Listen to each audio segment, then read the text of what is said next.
Assalamualaikum warahmatullahi wabarakatuh.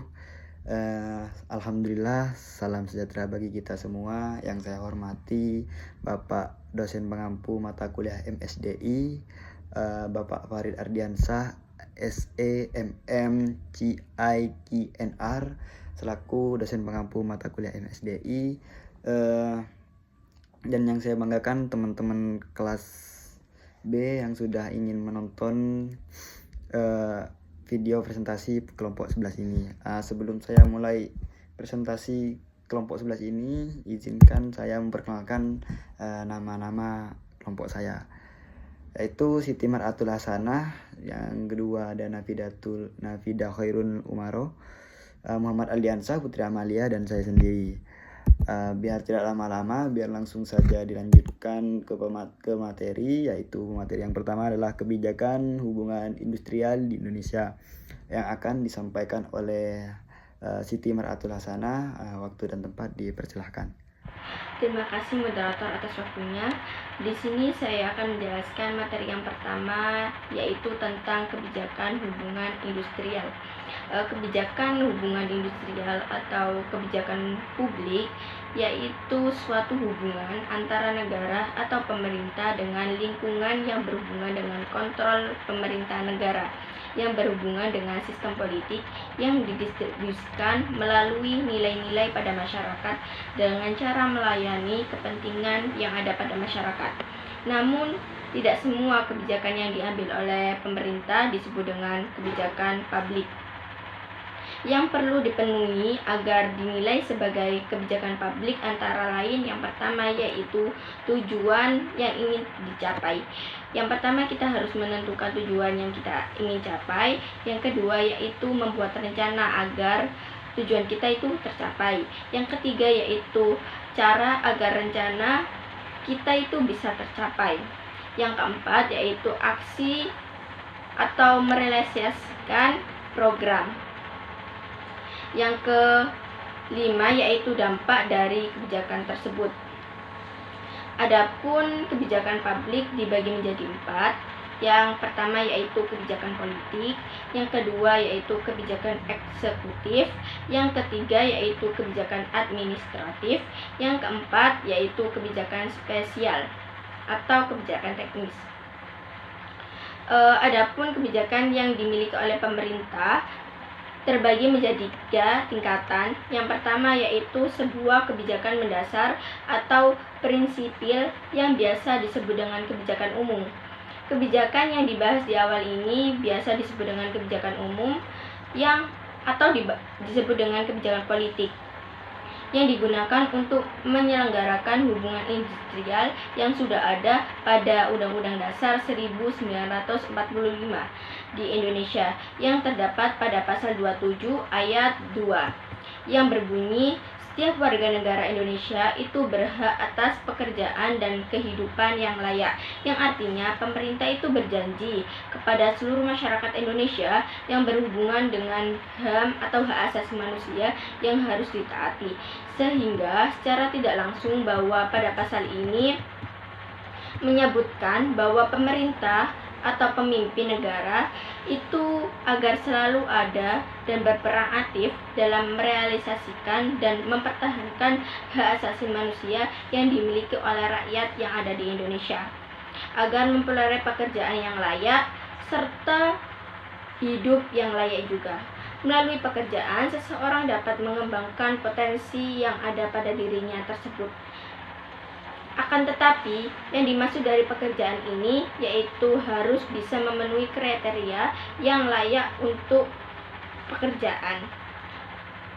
Menurut internasional atau ILO, sebuah pekerjaan yang dikatakan layak bagi seseorang adalah jam kerja yang terbatas, gaji yang sesuai dengan pekerjaannya, jaminan sosial bagi pekerjaannya yang memadai, dan dialog antar perusahaan dan pekerja. Dengan adanya komunikasi dialog secara efektif, maka bisa menimbulkan sebuah hubungan yang baik antara perusahaan dan pekerja dan memperlakukan secara manusiawi serta ada rasa saling menghargai sesama pekerja. Yang kedua yaitu sebuah kebijakan yang dalam pelaksanaannya yang biasa disebut dengan kebijakan operasional. Kebijakan operasional yaitu sebuah kebijakan yang dibuat oleh pemerintah untuk mengatur tatanan pimpinan negara terdapat pada masyarakat di suatu daerah tersebut. Salah satunya dalam hal ketenagakerjaan. Dalam dibuatnya kebijakan operasional ini, tujuannya yaitu pemerintah berharap terwujudnya kebijakan operasional ini sehingga bisa menjadikan sebuah tatanan sosial dalam hubungan antara warga negara yang ada. Oleh karena itu, walau itu sebagai produk peraturan UUD yang ditetapkan oleh pemerintah yang berbentuk undang-undang yang ada di Indonesia sebagai landasan yang terdapat pada Undang-Undang Nomor 13 Tahun 2003 tentang tenaga kerja yang menyempurnakan dari Undang-Undang Nomor 14 pada tahun 1969 yang berlaku sejak 25 Maret 2003. Baik, selanjutnya yaitu kebijakan teknis. Kebijakan teknis yaitu segala sesuatu yang mengatur segala hal secara profesional sehingga pedoman perusahaan lebih mudah diimplementasikan dan lebih jelas dalam penerapan di lapangannya. Kebijakan teknis ini dituangkan dalam undang-undang, keputusan pemerintah, keputusan presiden, keputusan menteri. Produk-produk yang diluncurkan dan masih berlaku sampai sekarang yang pertama yaitu Undang-Undang Nomor 21 Tahun 2000. Yang kedua yaitu Undang-Undang Nomor 2 Tahun 2004. Yang ketiga yaitu Undang-Undang Nomor 13 Tahun 1992. Yang keempat yaitu aturan yang diliris Kepala Negara Nomor 8 Tahun 2005. Yang kelima yaitu aturan pemerintah Nomor 78 Tahun 2015. Hubungan industri yang diatur tidak hanya oleh pemerintah melalui undang-undang nasional, tetapi juga melalui peraturan internasional atau ILO. Bahwa semua negara anggota harus memenuhi peraturan perundang-undangan tersebut melalui proses ratifikasi. Baik, itu saja yang bisa saya sampaikan. Saya kembalikan kepada moderator. Baik, terima kasih atas penyampaian materinya. Materi selanjutnya akan dipaparkan oleh Mbak Nafida Khairatul Umaroh. Waktu dan tempat saya persilahkan. Baik, di sini saya akan menjelaskan tentang hubungan kerja dan perjanjian kerja. Pengertian hubungan kerja, perintah kerja, upah, dan hubungan kerja dilakukan setelah adanya perjanjian kerja antara karyawan dengan pengusaha atau antara pelaku usaha dengan karyawan. Hubungan kerja adalah ikatan peraturan antara karyawan dan pengusaha. Pengaturan hukum atau aturan yang mengatur pekerjaan yang dilakukan oleh setidaknya dua subjek hukum disebut hubungan kerja. Unsur hubungan kerja. Terdapat beberapa unsur dalam hubungan kerja, antara lain unsur pertama adalah ketenagakerjaan yang harus bebas dan sejalan dengan kesepakatan antara karyawan dan pemberi kerja selama tidak melanggar moralitas atau keterlibatan umum atau persyaratan hukum. Unsur yang kedua berada di bawah perintah. Dalam hubungan kerja, peran majikan adalah menjadi majikan yang memberikan hak dan kewajiban untuk memberi perintah sesuai dengan tugasnya. Unsur ketiga yaitu adanya gaji khusus yang dibayarkan sebagai imbalan atas tenaga kerja yang dilakukan oleh karyawan atau karyawan adalah komponen ketiga. Unsur yang keempat adalah waktu yang menunjukkan bahwa karyawan bekerja terus-menerus atau untuk jangka waktu yang tidak terbatas. Istilah waktu yang ditentukan mengacu pada segala sesuatu yang terkait dengan perjanjian kerja waktu tertentu. Perjanjian kerja waktu tertentu atau yang lebih sering disebut dengan kontrak kerja. Pekerja biasanya menghabiskan 40 jam seminggu di tempat kerja mereka, sedangkan untuk bekerja 7 jam sehari 5 hari seminggu selama 6 hari kerja. Bekerja selama 8 jam sehari selama 5 hari dalam seminggu. hanya 3 jam setiap hari atau 14 jam setiap minggunya lembur yang diizinkan jika diperlukan untuk proses produksi. Hubungan kerja dapat timbul akibat dari kontrak kerja antara pengusaha dengan karyawan atau buruh, sesuai dengan ketentuan Undang-Undang Nomor 13 Pasal 50 Tahun 2003. Perjanjian kerja. Adanya hubungan kerja menandai awal dari hubungan antara karyawan dan pengusaha. Ketika karyawan mendedikasikan waktu dan upaya mereka untuk tugas demi keuntungan majikan, dan hubungan kerja akan terwujud. Sebagai imbalan atas pekerjaan ini, majikan bersedia menawarkan berbagai penghargaan termasuk kompensasi finansial dan bentuk pengakuan lainnya. Kontrak kerja, baik secara tertulis maupun lisan, biasanya digunakan untuk mendefinisikan hubungan kerja antara bisnis yang menggunakan tenaga kerja. Hubungan kerja secara formal diciptakan oleh pelaksana kesepakatan kerja yang mengatur keberadaan kondisi kerja, hak, dan tanggung jawab para pihak. Kontrak kerja dapat dibagi menjadi 2 kategori. Artinya, baik tanpa batas waktu maupun untuk jangka waktu tertentu. Hubungan kerja jangka panjang tanpa batas ditandai dengan dimasukinya fase percobaan selama 3 bulan. Sementara hubungan kerja yang tidak terbatas tidak mengakui masa percobaan. Yang pertama, perjanjian kerja waktu tidak terbatas. Sesuai dengan Undang-Undang Nomor 13 Tahun 2003 mengenai ketenagakerjaan menjelaskan bahwa berdasarkan kontrak kerja yang tidak terbatas, masa berlaku perjanjian tidak ditentukan, seperti namanya, tetapi hanya dalam waktu 3 bulan. Jika masa training digunakan, setiap pihak dapat membatalkan perjanjian kerja.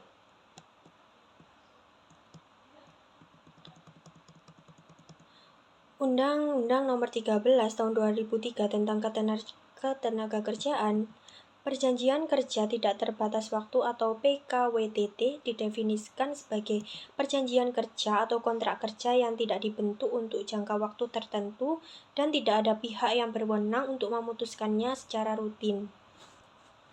Yang kedua yaitu perjanjian kerja waktu tertentu.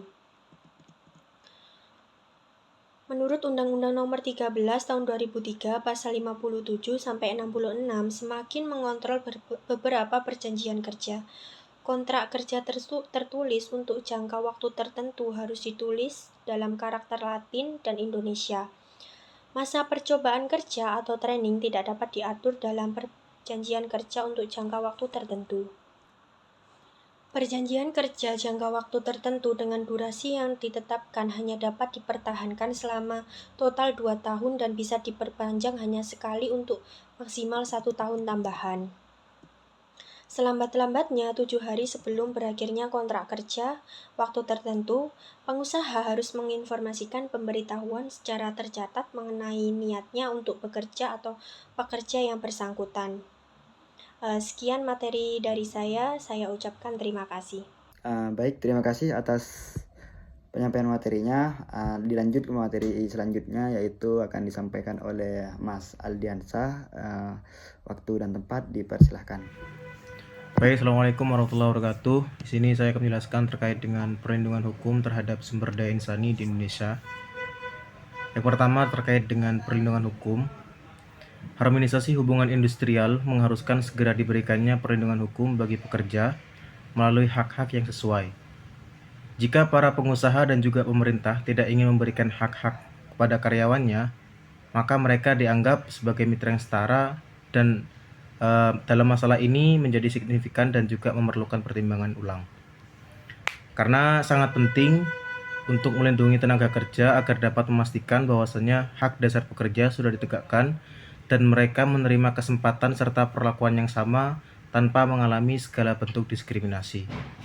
Dengan juga dipertimbangkan pengembangan dan juga kemajuan sektor korporasi.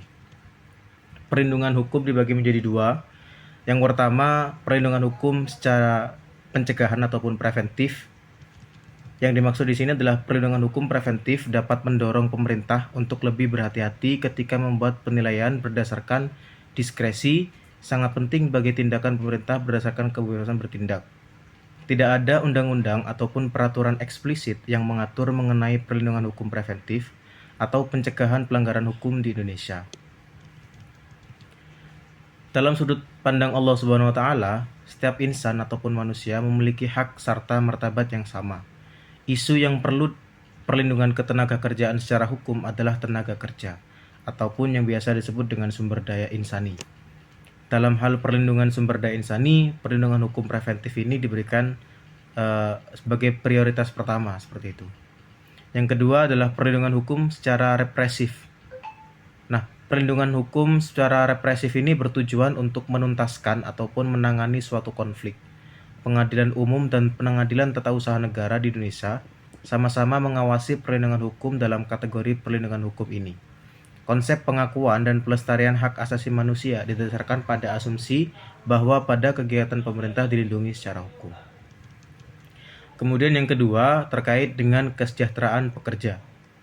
Kesejahteraan pekerja mengacu pada tingkat perawatan yang diberikan kepada karyawan sehingga mereka merasa nyaman bekerja sampai dengan pensiun. Ya, meskipun sulit untuk memastikan bahwasanya pemahaman pada setiap karyawan tentang kesejahteraan pekerja, karena dipahami bahwa sebagai keadaan di mana karyawan memiliki akses ke sumber daya material sehingga mampu untuk pemenuhan kebutuhan mereka dan juga sampai merasa tenang, seperti itu. Nah, contohnya kesejahteraan pekerja ini bisa diberikan dalam bentuk layanan ataupun fasilitas yang mereka butuhkan ataupun dalam bentuk finansial ataupun non finansial. Misalnya kalau dalam bentuk keuangan kayak dana pensiun untuk makanan dan transportasi, tunjangan hari raya, bonus, gratifikasi dan lain sebagainya. Sedangkan kesejahteraan pekerja dalam bentuk layanan ada semisal kayak asuransi, layanan kesehatan, karyawan pengasuh anak, penjemputan pegawai, bantuan penasihat hukum dan lain sebagainya. Ataupun bisa juga dalam hal fasilitas, kayak misalkan ada cuti, izin, musola dan lain sebagainya. Nah, keuntungan dari kita mensejahterakan karyawan itu sendiri sangat besar karena untuk membuat program kesejahteraan karyawan itu didasarkan pada persyaratan hukum, keadilan, serta kepraktisan secara konsisten baik dalam maupun dari luar organisasi. Nah, dan hal itu akan mempengaruhi terhadap kinerja dari karyawan itu sendiri. Mungkin itu yang bisa saya sampaikan. Untuk selanjutnya saya kembalikan kepada moderator. Baik, terima kasih atas penyampaian materi yang disampaikan tadi oleh Mas Muhammad Aldiansah. Berlanjut materi selanjutnya yaitu yang akan disampaikan Putri Amalia. Waktu dan tempat dipersilahkan. Baik, terima kasih atas waktunya. Di sini saya akan menyampaikan materi mengenai penyelesaian perselisihan hubungan industrial, yang dimana penyelesaian perselisihan hubungan industrial secara terminologi telah dilembagakan oleh Undang-Undang Nomor 13 Tahun 2003 tentang Ketenagakerjaan dan Undang-Undang Nomor 2 Tahun 2004 tentang penyelesaian perselisihan hubungan industrial. Sehingga penyelesaian perselisihan hubungan industrial ini merupakan perselisihan yang timbul antara serikat pekerja atau buruh ataupun antara pengusaha atau gabungan usaha dengan serikat pekerja atau buruh. Nah, secara umum penyelesaian perselisihan hubungan industrial ini terbagi menjadi dua, yaitu penyelesaian perselisihan hubungan industrial di luar pengadilan atau non litigasi, dan yang kedua ada penyelesaian perselisihan hubungan industrial di dalam pengadilan atau litigasi. Nah, penyelesaian perselisihan hubungan industrial di luar pengadilan atau non litigasi ini ada beberapa, yaitu yang pertama ada bipartit. Nah, bipartit ini merupakan upaya musyawarah atau mufakat antara pihak pengusaha dan pihak pekerja atau buruh atau serikat pekerja ataupun juga serikat buruh. Nah, di dalam perselisihan hubungan industrial yang harus diselesaikan melalui bipartit adalah semua jenis perselisihan yang tercantum dalam Undang-Undang Nomor 2 Tahun 2004, yaitu meliputi perselisihan hak, perselisihan kepentingan, perselisihan pemutusan hubungan kerja, dan perselisihan antara serikat pekerja atau serikat buruh dalam satu perusahaan. Penyelesaian bipartit antara pengusaha dengan pekerja atau buruh merupakan kewajiban yang harus dilaksanakan dan dibuat risalah yang ditandatangani oleh kedua belah pihak, yang dimana proses ini harus diselesaikan dalam waktu 30 hari, dan jika melewati 30 hari maka salah satu pihak menolak untuk berunding ataupun perundingan tidak mencapai kesepakatan atau bisa dikatakan gagal, maka salah satu atau kedua belah pihak tersebut terlebih dahulu mencatatkan perselisihannya kepada instansi yang bertanggung jawab di bidang ketenaga kerjaan setempat dengan melampirkan bukti bahwa upaya-upaya penyelesaian melalui perundingan bipartit tersebut telah dilakukan. Kemudian setelah menerima pencatatan dari salah satu atau para pihak instansi yang bertanggung jawab di bidang ketenagakerjaan setempat, maka wajib menawarkan kepada para pihak untuk menyepakati memilih penyelesaian melalui konsiliasi atau melalui arbitrase, dan dalam hal tersebut para pihak tidak menetapkan pilihan penyelesaian melalui konsiliasi atau arbitrase dalam waktu 7 hari, maka instansi yang bertanggung jawab di bidang ketenaga kerjaan tersebut melimpahkan penyelesaian perselisihan kepada mediator. Yang kedua ada tripartit. Nah, penyelesaian secara tripartit ini mempunyai 3 pilihan hukum penyelesaian yang ditentukan dengan jenis perselisihan hubungan industrial sebagaimana dijelaskan dalam Undang-Undang Nomor 2 Tahun 2004 yang terdiri dari, yaitu yang pertama ada mediasi. Mediasi ini dilakukan oleh mediator yang berada di setiap kantor instansi yang bertanggung jawab di bidang ketenagakerjaan kabupaten atau kota, atau dengan kata lain yang menjadi mediator adalah pegawai dinas tenaga kerja. Dan mediator ini berperan sebagai saksi dalam perjanjian perdamaian. Jika perdamaian tersebut berhasil, maka dan jika tidak ada kesepakatan ataupun gagal berdamai, maka kedudukan mediator ini sebagai penengah atau perantara antara pihak yang berselisih serta berperan mengeluarkan putusan yang bersifat anjuran. Nah, yang kedua ada konsiliasi. Konsiliasi ini suatu proses penyelesaian perselisihan yang melibatkan pihak ketiga yang netral dan pilihan para pihak yang berselisih yang membantu pihak-pihak yang berselisih untuk mencari jalan penyelesaian perselisihan yang terjadi.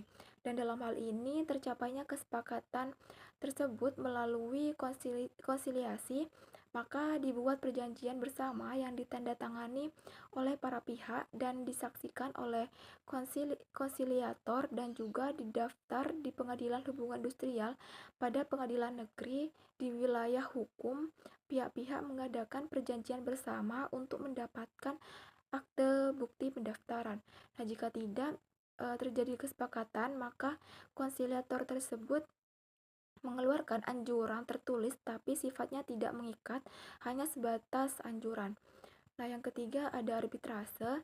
Pada pasal 1 nomor 15 Undang-Undang Nomor 2 Tahun 2004, penyelesaian perselisihan kepentingan dan perselisihan antara serikat pekerja atau buruh dalam suatu perusahaan di luar pengadilan hubungan industrial melalui kesepakatan tertulis dari para pihak yang berselisih untuk menyerahkan penyelesaian perselisihan kepada arbitrase yang putusannya mengikat para pihak dan bersifat final.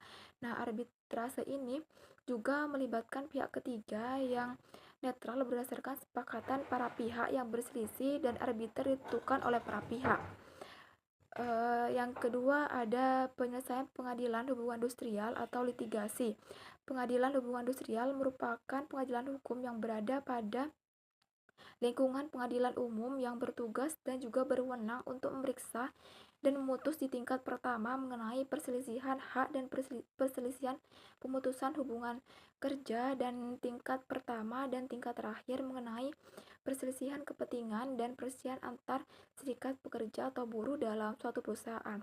Nah, gugatan ke pengadilan hubungan industrial ini dapat diajukan apabila upaya tripartit yang meliputi mediasi dan konsiliasi tersebut gagal. Namun tidak demikian jika perselisihan tersebut telah diselesaikan melalui arbitrase karena tidak dapat diajukan lagi ke dalam pengadilan hubungan industrial. Mungkin cukup sekian materi yang dapat saya sampaikan. Kurang lebihnya mohon maaf. Wassalamualaikum warahmatullahi wabarakatuh. Baik, terima kasih atas penyampaian materinya. Yang dilanjut materi yang terakhir yaitu yang akan disampaikan saya sendiri tentang negosiasi dalam hubungan industrial. Proses negosiasi digunakan untuk mengelola atau menyelesaikan ketidakkesepakatan dalam berbagai konteks komunikasi, termasuk komunikasi antar pribadi, kelompok, organisasi, antar budaya, lintas budaya, bisnis, juga internasional. Ada beberapa pendekatan dalam negosiasi menurut William Zartman. Satu yaitu pendekatan struktural, yang kedua itu metodologi strategis, dan yang ketiga pendekatan berorientasi proses, yang keempat pendekatan perilaku, dan yang kelima itu pendekatan integratif. Lanjut, permasalahan perlindungan dalam hubungan industrial. Yang satu itu isu mandatori atau isu mandatori atau wajib, yaitu masalah atau kekhawatiran yang mempunyai dampak langsung dan segera terhadap pada karyawan serta melakukan pekerjaan wajib. Yang kedua isu permisif, yaitu masalah yang tidak memiliki pengaruh nyata pada hubungan kerja, memungkinkan masing-masing pihak untuk menolak negosiasi tentang hal itu. Yang ketiga isu ilegal, yaitu atau masalah yang tidak mematuhi hukum, seperti pekerja bergabung dengan serikat pekerja. Baik, mungkin itu saja yang bisa saya sampaikan dari kami. Saya mewakili dari kelompok 11. Apabila ada kata atau perbuatan yang tidak mengenakan, karena manusia tidak luput dari kesalahan. Sebelum saya akhiri, saya mohon maaf pada Bapak Farid atau teman-teman. Akhirul kalam, assalamualaikum warahmatullahi wabarakatuh.